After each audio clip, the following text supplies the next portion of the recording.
There's always something. We're gonna dive back into my favorite topic of all time, and that's video games. More importantly, the bad ones, the real stinkers, and there are so many nowadays.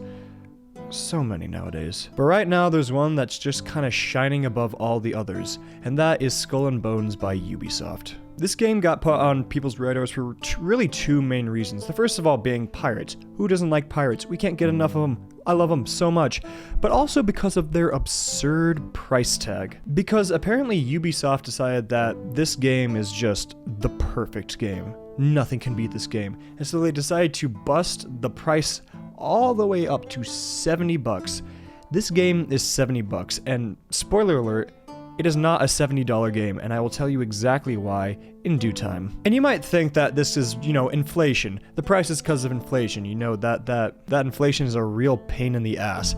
But no, because we're not there yet. There are some games that are getting up there in price, but we're just not there at the $70 mark. And the thing that really infuriated so many people is that the CEO of Ubisoft said it's $70 because it is not a triple A game, a quadruple A game. So you need to pay $10 extra. You damn hooligan. So obviously the CEO has really high expectations for the game and says that you should too. And I'm here to tell you that it is just not good. First of all, let's look at the graphics. The graphics are not good. Ubisoft usually has some pretty decent graphics, and it's usually like that throughout all their games, throughout all their genres. Have they been slipping a little bit? Maybe. But at the end of the day, they know how to make good graphics, and this just missed the mark entirely. It does not scream quadruple A game graphics, but fine. Besides that, maybe that's because they put all of that energy and all of their resources into the gameplay, that absolutely stellar gameplay that's going to put Sea of Thieves to shame. They didn't.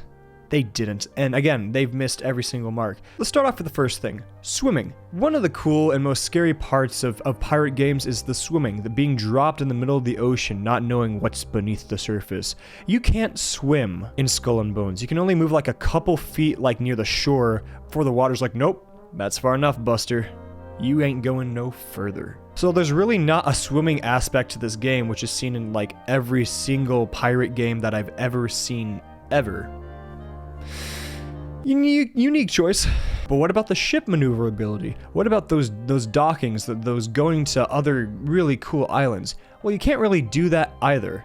Like, at all. The only time that you can dock your ship is to go to specifically placed ports. That's the only time that you can park. Or lay anchor. What's the term? Ahoy! Park. Alright, fine. You can't swim. You can't dock anywhere. What about that combat? That sweet ship combat? How's that? How about them apples? No apples.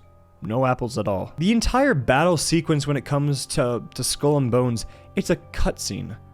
It's a cutscene. There's nothing special about it. There's no, like, I don't even know how to describe it. It's like not even real combat. You can't really do anything special. And that is the most infuriating thing, because, okay, so let's go down the list one last time, and then let me tell you why this is really infuriating. You can't swim, you can't dock anywhere that you want to, and the combat is dookie. What's the point of this game? And that's what makes me so upset, because not only can you do that in Sea of Thieves, which is arguably the best pirate game that's been made so far with only one other real contender, and that contender is a game that's made by Ubisoft. And it's Assassin's Creed Black Flag, which is arguably the best installment of the Assassin's Creed series, period. Non-stop. Full stop, actually. Non-stop, full stop. I'm about to make you feel real old right now. Black Flag came out like 10 years ago. So it's been a decade since that game came out. And if you compare Skull and Bone to Black Flag, it is night and day, with Black Flag just shining high above this game. Like, it's not even funny. Let's go down the list. Swimming. They have swimming. They have really good swimming. You can swim to islands. You can swim to your boat. They've got that swimming thing down. They also have the ability to put down your anchor wherever you want. You could park. I know the phrase isn't park, but you can park wherever you want to on an island in the middle of the ocean. You can stop wherever you want, and nobody's gonna bat an eye, especially not the game. And lest we forget about the combat in Black Flag. Black Flag's combat is really good. You got the cannons, you got the boarding other ships, the swords, you got the sword fights. It's good. Sea of Thieves also has all three of these mechanics down fairly well. You can board, swim, put the ship to port, everything. So it really does amaze me that this game, this $70 quadruple A game, managed to miss every single one of those marks and still demands an insane amount of money. That's crazy, champ. I really don't know why they decided to make this game, because they already had lightning in a bottle with Black Flag. And I don't know why they didn't take notes off of it. I don't know if they were trying to be unique, if you can even call this unique. I don't know if they were trying to avoid the stigma or the allegation that they just copied Black Flag and did a copy paste with it. Which, who cares, alright? An updated Black Flag? Hello, yes please. I guarantee you'd have an entire market who would be ready to pounce at something like that. This, not a soul. You would be able to hear a pin drop because nobody's really excited for this game. I would really love to know how the employees at Ubisoft who are focusing on the public opinion and the public relations, I would pay so much money to know what's going on in their head. I want to be there within those meetings to see how freaked out they are. Because the thing is, they're doubling down on the $70 price for this quadruple A game when it is clearly not a quadruple A game. So I think it's abundantly clear that this game is going to flop, is already flopping like a salmon on the deck of a ship. They had a really golden opportunity here. I will say that. The idea was good. We don't have a lot of pirate games. The only two that we really have that are like really high quality is Black Flag and Sea of Thieves. People love pirates. They're cool. They're swashbuckling, they're walking planks, and they're eating booty. Something like that. And again, I don't know why they didn't implement any of the things that they had in Black Flag. I don't know. Again, I don't know if they're afraid of being labeled copying, but who cares?